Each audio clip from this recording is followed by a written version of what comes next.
X-ray হচ্ছে প্রদীপটা x-ray হচ্ছে না না এক্সরে হচ্ছে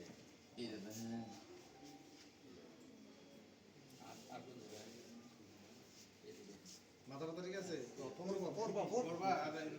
মাথাটা ঠিক আছে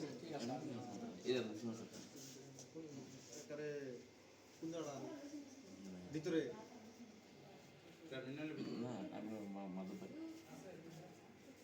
গাড়ি নিয়ে গেছলা না এমনি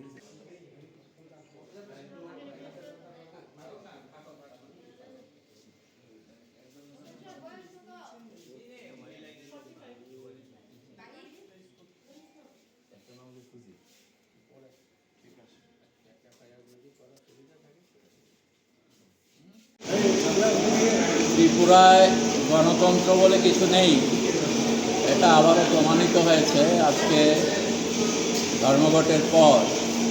ধর্মঘটে অংশগ্রহণ করেছিলেন, ধর্মঘটের দিন গণতান্ত্রিক অধিকার প্রয়োগ করে রাস্তায় মিছিল করেছিলেন ধর্মঘটের সমর্থনে।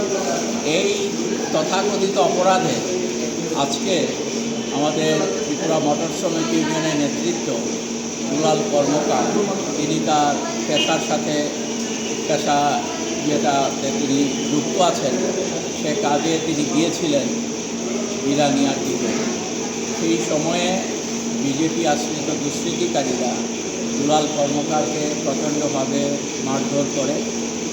তিনি আইজিএম হাসপাতালে তিনি চিকিৎসিত অবস্থায় আছেন, প্রচণ্ড তার চোট লেগেছে শরীরের বিভিন্ন জায়গায়। আমরা আবারও ধিক্কার জানাই এই ঘটনায়, আমরা নিন্দা জানাচ্ছি যে ভারতবর্ষে কীভাবে ধীরে ধীরে গণতন্ত্রের নিধন চলছে। এই ঘটনা আমরা ধর্মঘটের দিনও দেখেছি, আজকে আমরা লক্ষ্য করছি যে এই নিধন যজ্ঞের সাথে যারা যুক্ত তারা বিভিন্নভাবে আমাদের ত্রিপুরা রাজ্যে একটা অস্থির অরাজক পরিবেশ তৈরি করছে।